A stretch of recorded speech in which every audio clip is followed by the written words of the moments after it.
Sometimes I would go out with a girl and we wouldn't connect, or I'd just get stood up. I eventually got matched up with a girl who lived quite close to me. It was only a couple of miles or something. I knew that her profile must have been new because I'd already been on the app for a while now, and it was getting to the point where it was starting to suggest people that lived really far away. After texting for a couple of days, we decided to go out to dinner that night. I was supposed to pick her up, and then we would go to dinner from there. I got in my car and programmed my GPS to the address she gave me. It was a fairly large apartment complex. When I got there, I texted her asking which apartment door was hers. I drove around the whole complex searching for the right number until I finally got to her building.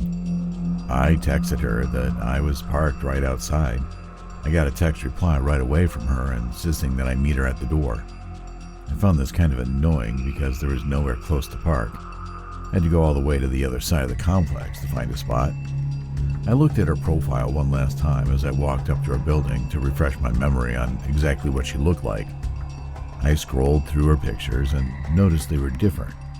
Like each picture showed a similar looking but nonetheless different girl. I had no idea how I didn't notice this before. She was cute, so I gave her the benefit of the doubt. As I approached the door, I was surprised to see that it was unlocked and even slightly open. Before I could reach out my hand to knock, a voice from behind the door said, "Be quiet, he's coming up to the door." It was a male voice. I got a gut reaction to leave immediately or something was going to happen to me. I turned around and ran across the complex back to my car. I saw that I had 2 new notifications on my phone, both coming from my Tinder app. One said, "I saw you, where'd you go?" and the other said, "Come back, I'm waiting for you." I ignored these messages, but before I went to bed, I got another message from the app. This one simply said, "We got your license plate number." I deleted the app right then and there.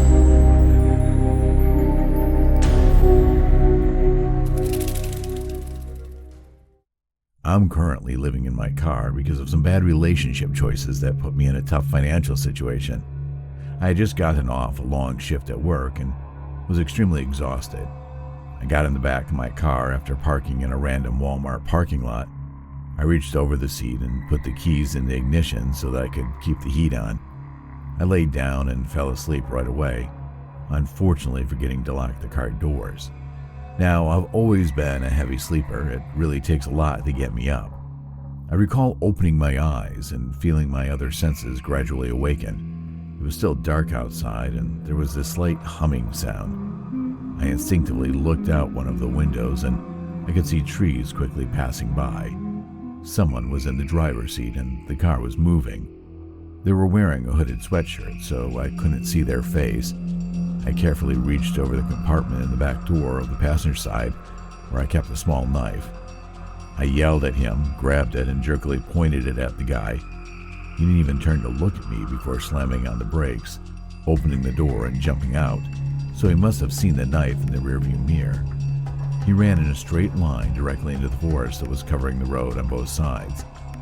I sat there trying to catch my breath. I had no idea where I was. I can best describe it as a back road in a densely packed forest. I unlocked all the doors. I checked my phone. 3:30 a.m. I started to turn around and start driving back the way we came until I could get phone service. I had driven almost 2 hours to get back to the parking lot where I had dozed off. I don't know who that guy was. I never got to see his face. A part of me thinks he was simply trying to steal the car, not realizing I was sleeping in the back. But how could he not have seen me? I think it could have been a failed kidnapping attempt. Or worse.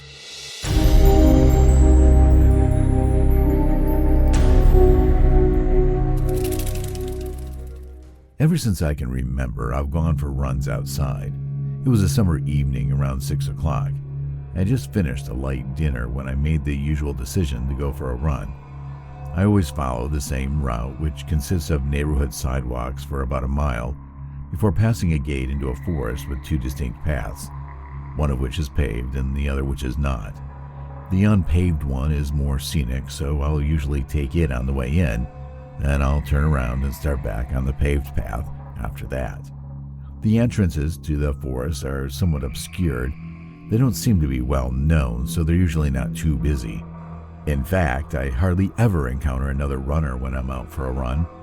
Of course, every now and then I'll run into someone out walking their dog or doing something similar, but other than that, I'm pretty much alone. Well, at least I thought I was. After a while of running through the forest, I heard a notification from my phone. It wasn't a text message, but rather an airdrop notification. I could tell from the sound. I was scared. Clearly, someone had to have been really close to me to send this. I tried to play it off like I didn't hear it and kept running for a few seconds. I then stopped to change the music. In reality, I was pulling out my phone to look at the notification. As soon as I clicked on it, my heart sank. It was a Snapchat photo of myself running with the caption, "Come back." Clearly, it was taken just seconds ago. I was wearing the same clothes in the picture. It was definitely just taken. From where the picture was taken, it looked like the person was hiding in the bushes along the path, close by. I put my phone away and began to sprint as fast as I could. I was forced to take the long way out of the forest back to my neighborhood. As I was running, I started hearing rustling and footsteps behind me, but I didn't turn back. It would just slow me down. I eventually got to the forest edge. I started to run through backyards to escape the person chasing me. It worked. The last thing I could hear was metal hitting metal, suggesting he or she had some sort of weapon. Since I never looked behind me, I still have no idea who it was. I don't even have the slightest clue what they looked like. I don't know what they wanted from me. I never ran in that forest again, and have since turned off my phone's airdrop completely.